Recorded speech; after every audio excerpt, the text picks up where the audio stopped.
Om Shanti everyone. Welcome to the next normal, streamlined or produced by the Brahma Kumaris Meditation Museums.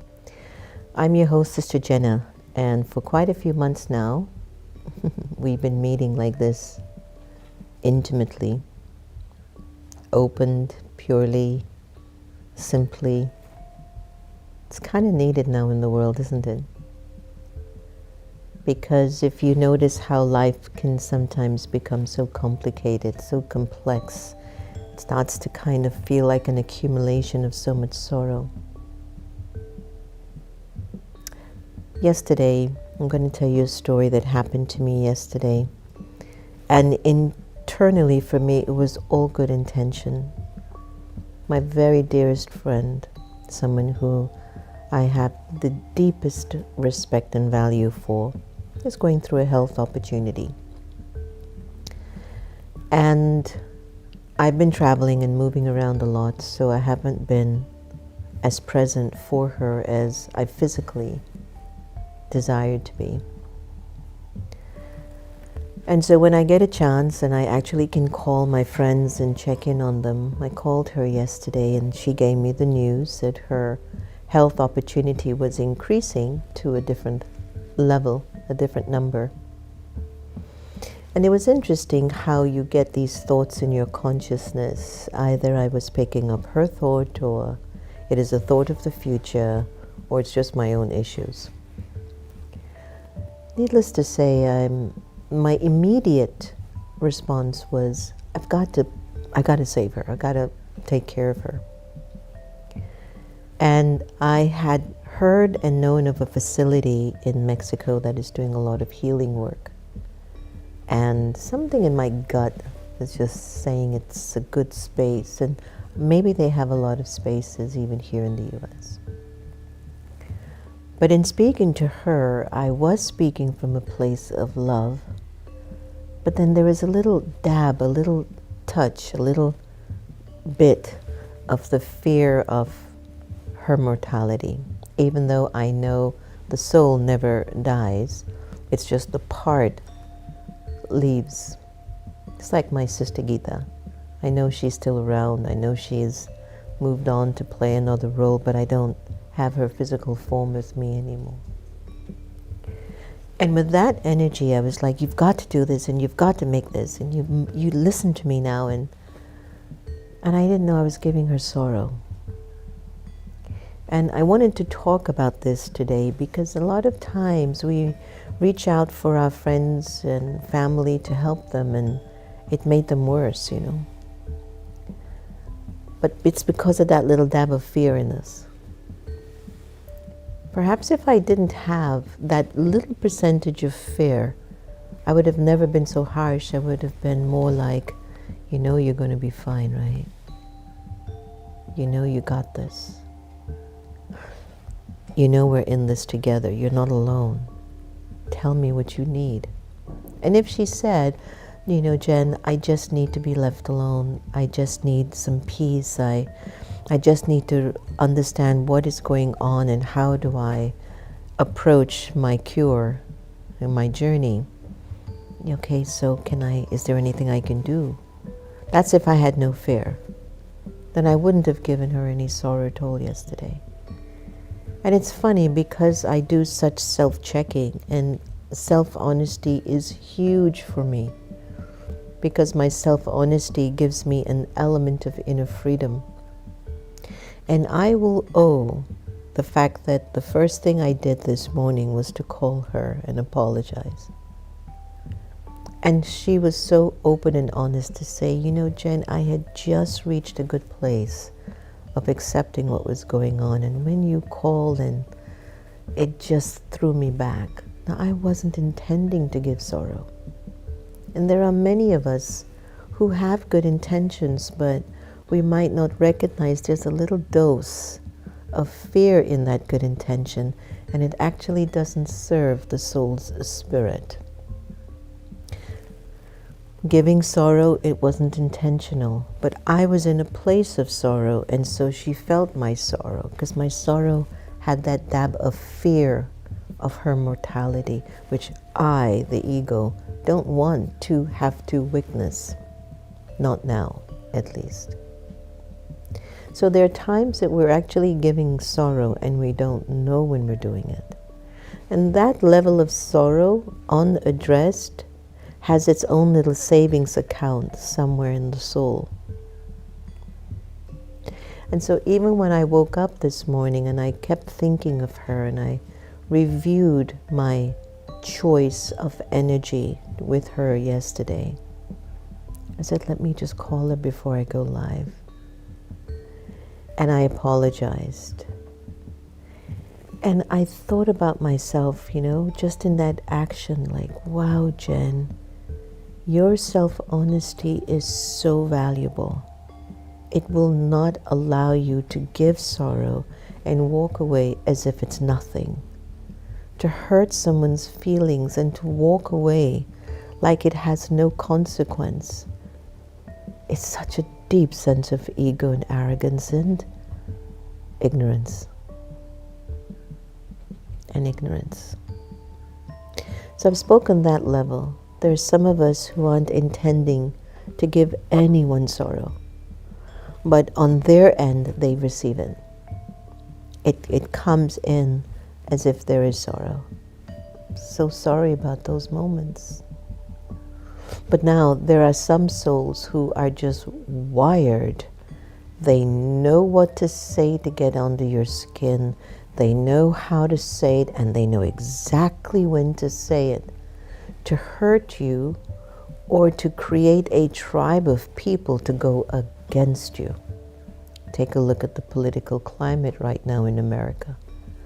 On one side, there are certain people that are speaking such negative things, and that is creating a consciousness within people of that energy of sorrow, fear, hate, confusion. And for people who aren't practicing self-honesty, it becomes real for them, and they have no idea that they're giving sorrow to so many people. And there's a consequence to that sorrow. It could be a consequence to you personally. It could be to your spouse. It could be to your children. It could be someone that you love. It could be to your pets. You don't know how the energy comes out where sorrow comes back at you because you gave it out, but you don't remember. So many times we're not even aware when we're giving sorrow, but there are times when we know exactly how to get under someone's skin. That sorrow has a different return because in your conscience you know what you're doing is wrong. And so that self-hatred, that self-lack of worth that you're walking with gets revealed by the way you give that sorrow out to people, and intentionally.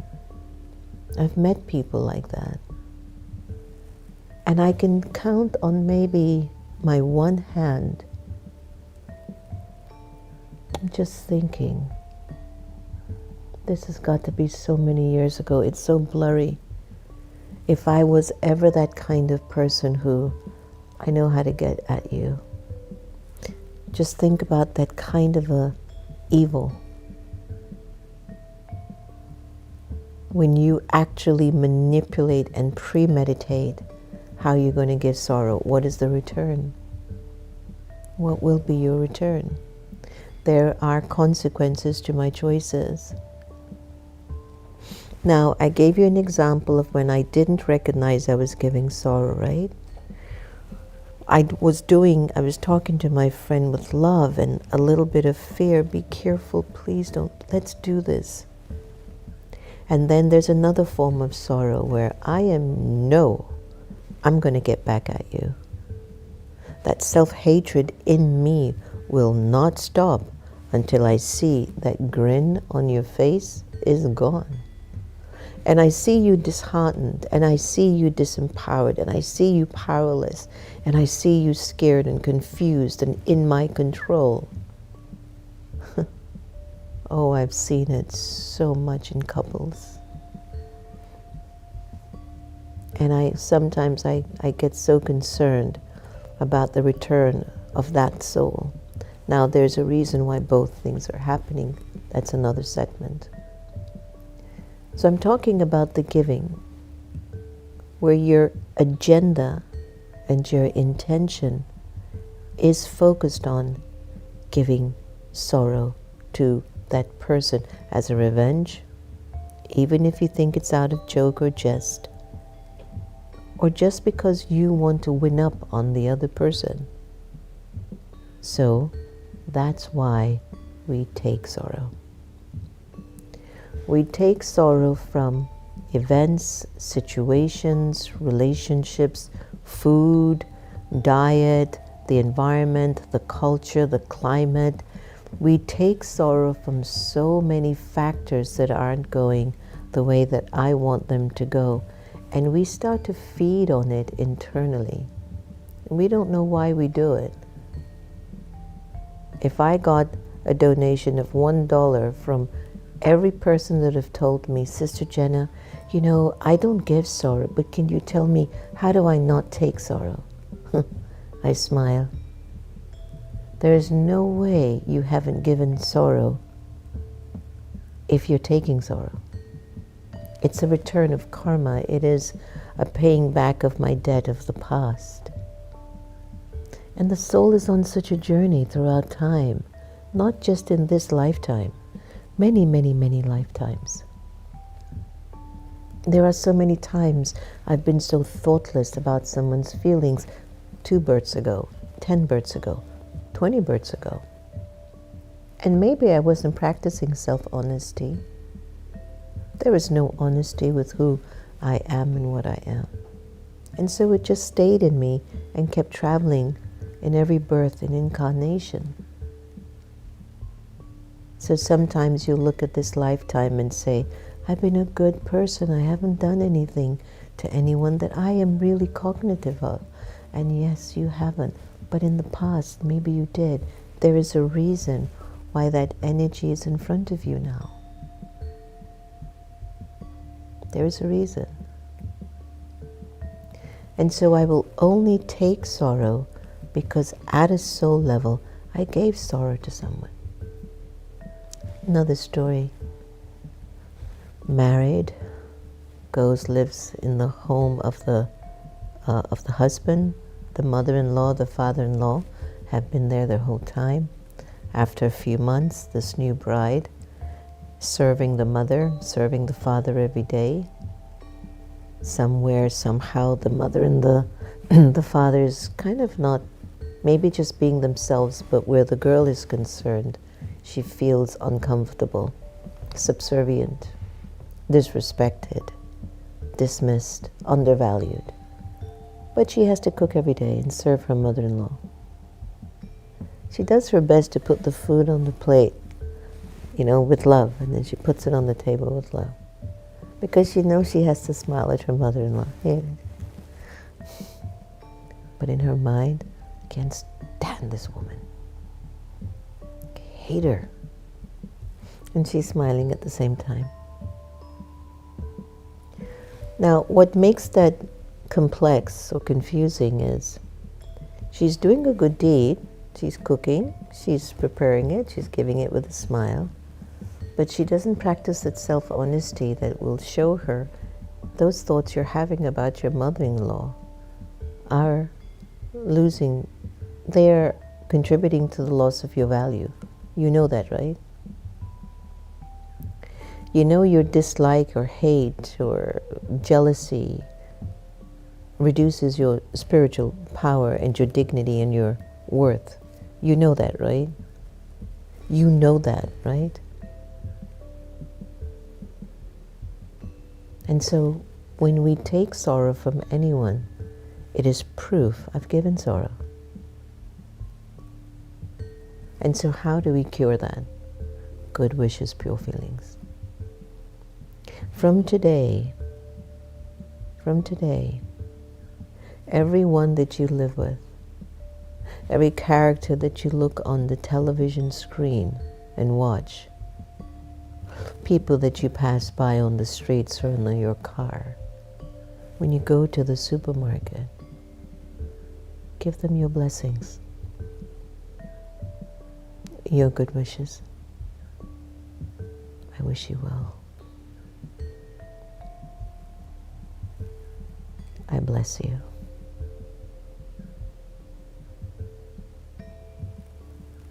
We're all doing our best. It's okay. It's going to be okay.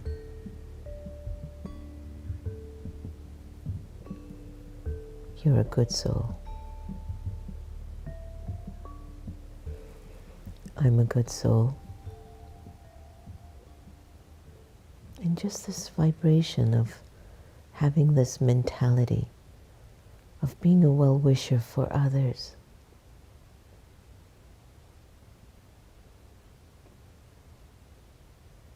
This consistent practice of sending your good wishes to souls will be your insurance for the soul.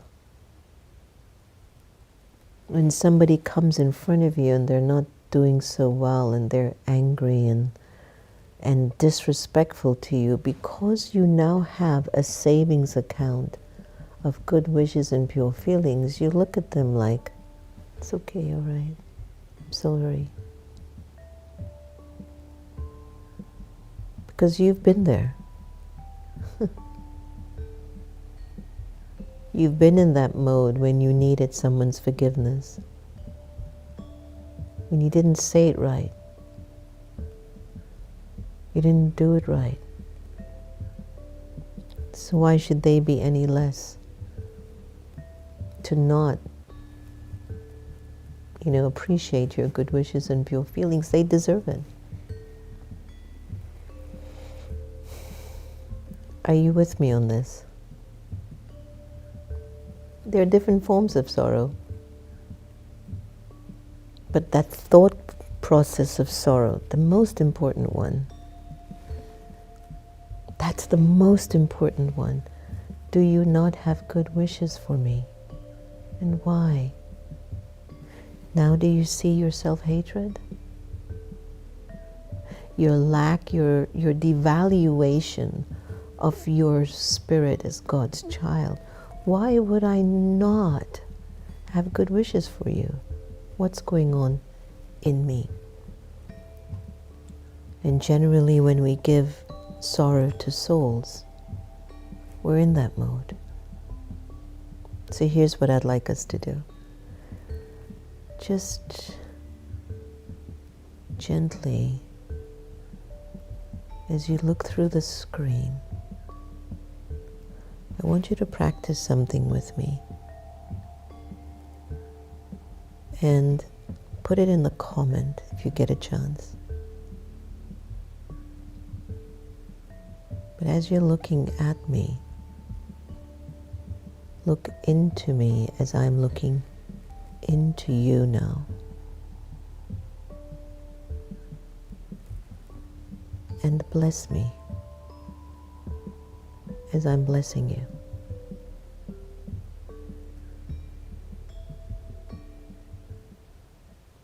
I wish you well.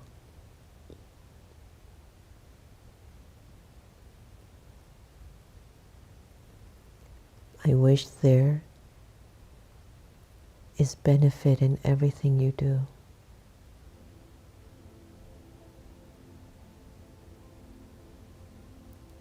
You deserve the best.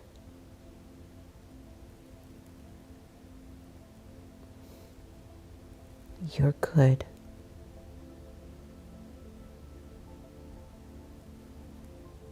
And you only move towards better.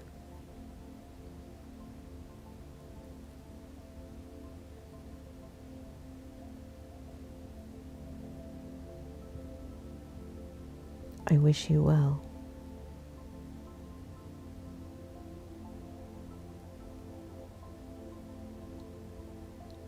I'm blessing you.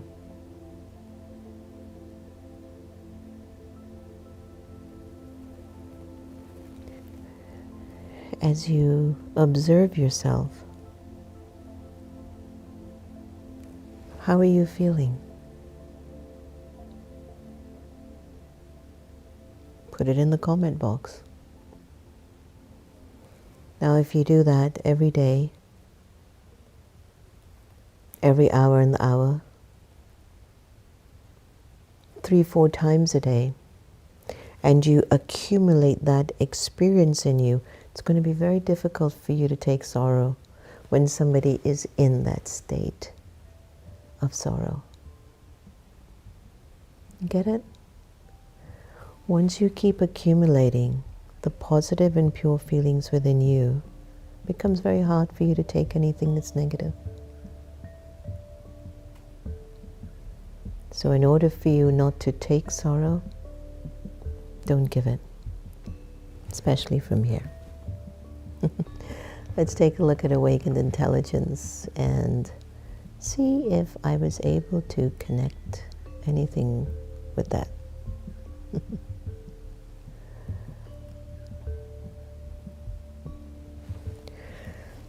To live without giving or taking sorrow is an important spiritual principle. So in many traditions, including Raj Yoga and other forms of meditation, number 1, awareness of thoughts and emotion. Give sorrow. Understand that our words and actions can influence others. By being mindful of how you speak and act, especially when you're upset or stressed, you can avoid unintentionally hurting others. Take sorrow. Becoming aware of your emotional triggers can help you recognize when you're allowing someone else's words or actions to affect you. In this awareness, you can choose not to internalize that sorrow.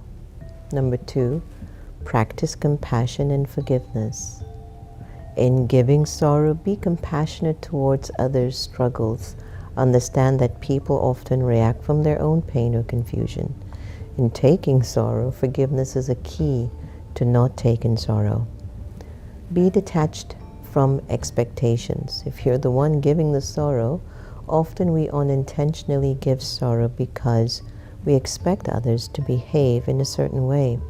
But when we're taking sorrow, what's good is detachment doesn't mean being indifferent, but staying stable regardless of others' actions. That's a nice one, isn't it? Respect and don't react. If you're on the side of giving the sorrow, when faced with challenges or difficult people, take a moment to pause before reacting.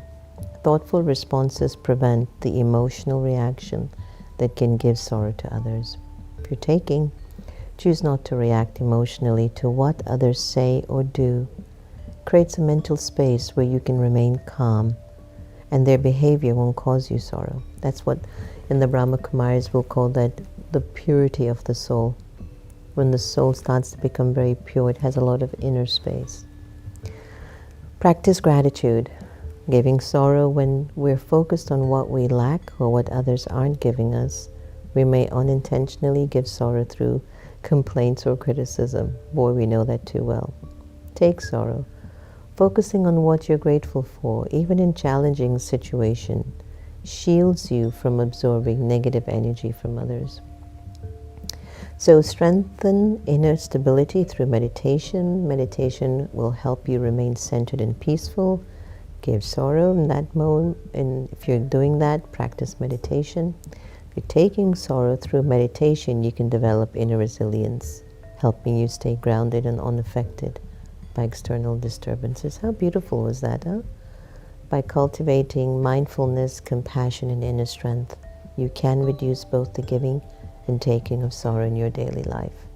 Absolutely powerful. Powerful. Thank you, AI. Let's go to somebody who gave no sorrow to anyone. And so she didn't take it. The Sister Gita effect.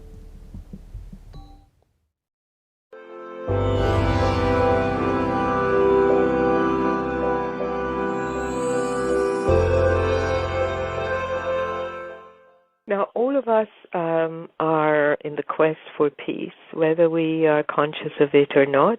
Sometimes we do things to create peace for us, and later on the line we see it actually takes us into entanglement. We all are familiar with that.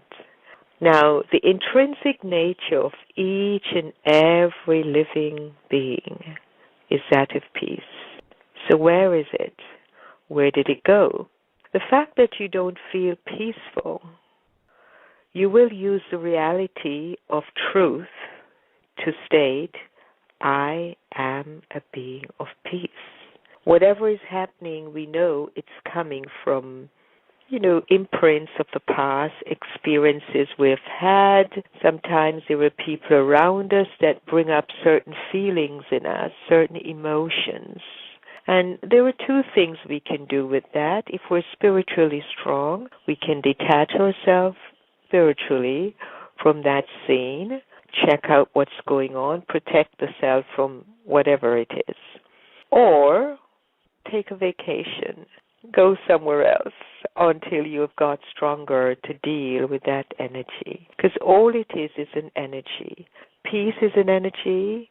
Anxiety and stress they're also energies. So within us at this time, there are two things happening. Your peace is there, but also the invasion of the anxiety, the unsurety, the insecurity. All of these things are always also there. Once again, I can't express enough. Take yourself back to reality. I am a being of peace. You don't ignore the feelings. You give it some kind of recognition. If you ignore the person or the feeling, it will come up just louder.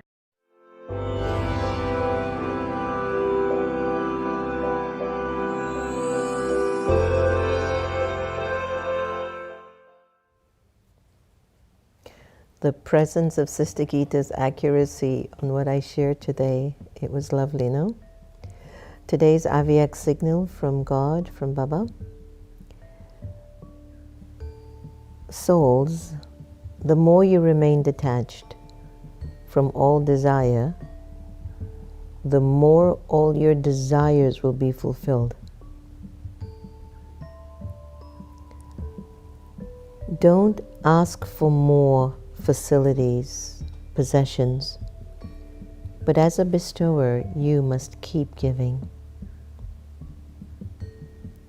Of course, you will attain something for your own progress or have temporary success of service on the basis of facilities, but today you may well be great, and tomorrow you would become a soul who's thirsty for greatness and would constantly desire one attainment or another. Therefore, starting today, become ignorant of the knowledge of your desires. Desires makes you so distressed. And I always tell you, it's not even what you have or don't have. But sometimes it's just you thinking the grass is green on the other side. Not necessarily. So hi Lucienne, Gigi, Lolita, Tulis Kumari, Aunt Sanson, Nisonia, Jane Napfi, I'm so sorry, I'm trying to get the names right, Shruti, Samantha, Jagruti, Joanne, and Sonia, Ranju, Kinnari, Asmita, so good to have you back on from Spiritual Vaccine, Dharmistra Patel, good morning, hi Dinesh Bhai, Kailash Ben, Darlene, so good to have you all today. I hope I answered that question. That title came from someone yesterday, and so they asked if I could cover it. So I hope we did due diligence for you today and that it went really good for you.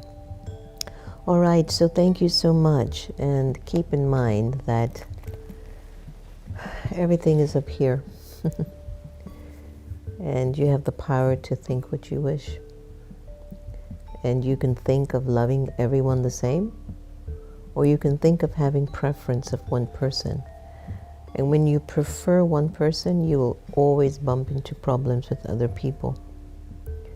But if you practice loving everyone the same, you find that you neutralize your ground, you level it, you can treat everybody fair and just.